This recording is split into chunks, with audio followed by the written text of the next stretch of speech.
Hey guys, QF4TheButtonSmashers.com, and this is our review for Steven Universe Save the Light.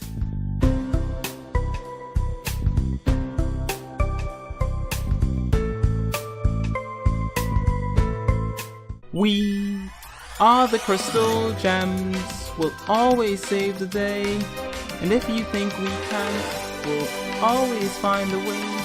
That's why the people of this world believe in garnet, amethyst, and pearl. And Steven. For those who haven't guessed already, I'm a huge fan of Steven Universe. The series is one of the most enjoyable modern cartoons on telly today, and Steven Universe Save the Light is a wonderful adaptation of the source material. It's got a similar charm to the show, addictive gameplay, and even the official voice acting. The game does fall short on a few aspects, but does it stick the landing? Insectisol! Steven, did you really just name the monster? Well, yeah. Doesn't it seem like a big boss monster like this needs a name?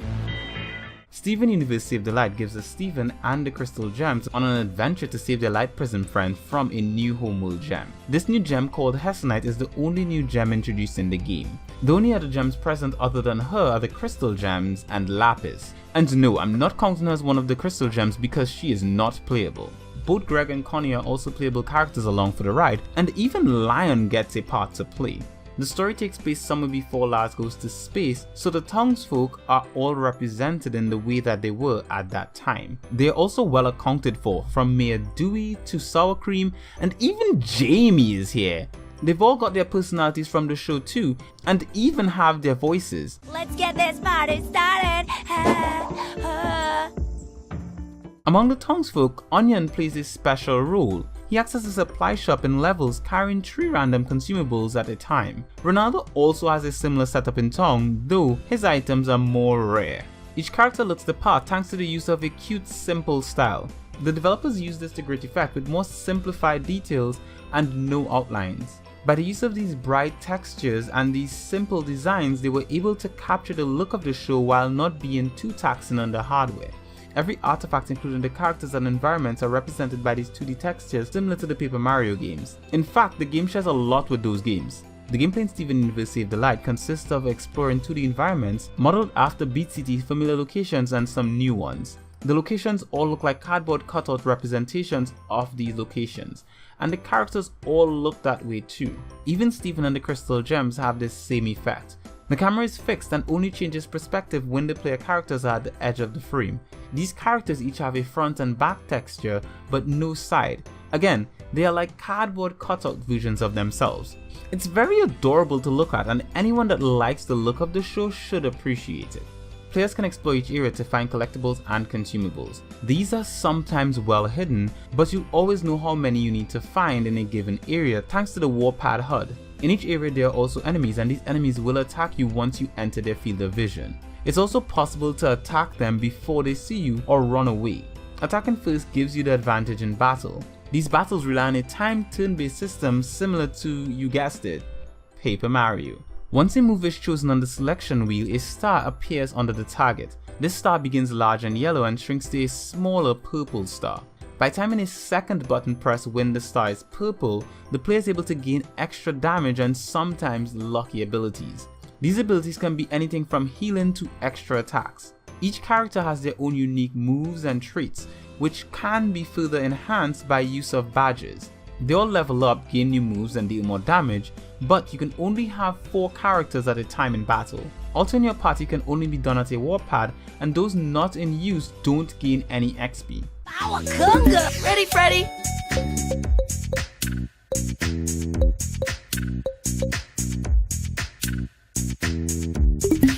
Kunga! Love is all you need. If a member of the party falls in battle, they poof if they're a gem, or they are down on their knees if they're human. When down, characters slowly recover, then stand again with a small amount of health. Steven and Greg both have the ability to heal other characters, and Steven's cheeseburger backpack also carries healing items. After using an item from the cheeseburger backpack, there is a cooldown period before you can use another. This adds a certain amount of strategy to the play when used in tandem with the game's other systems. Each of the characters in the game also have a hidden ability that they can use outside of battle. These abilities allow each of them to interact with environmental puzzles, adding to the complexity of the game.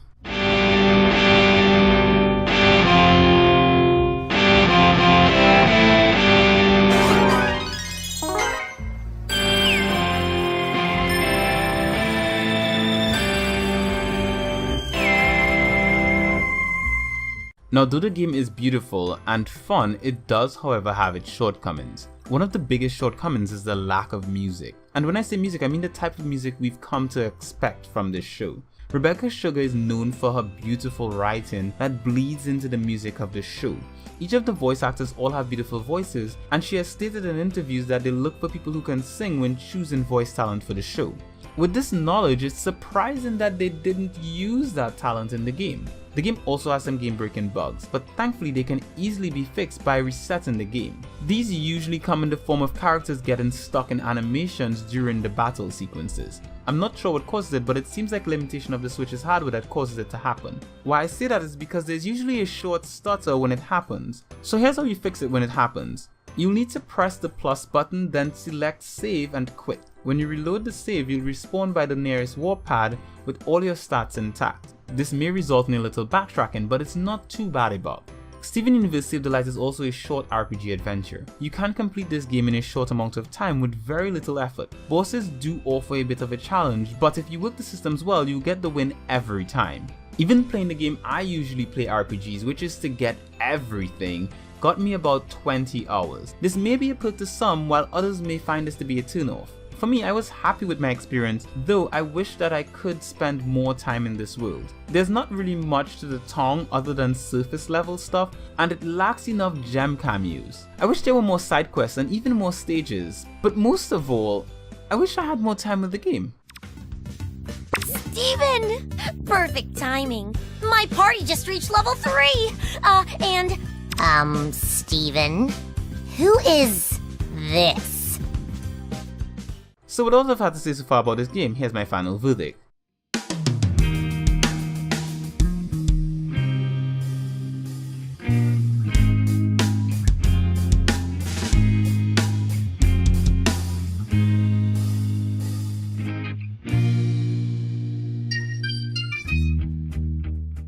If I could recommend a game to play, it would be Steven Universe Save the Light. If I could recommend a game to play, it would be Steven Universe Save the Light.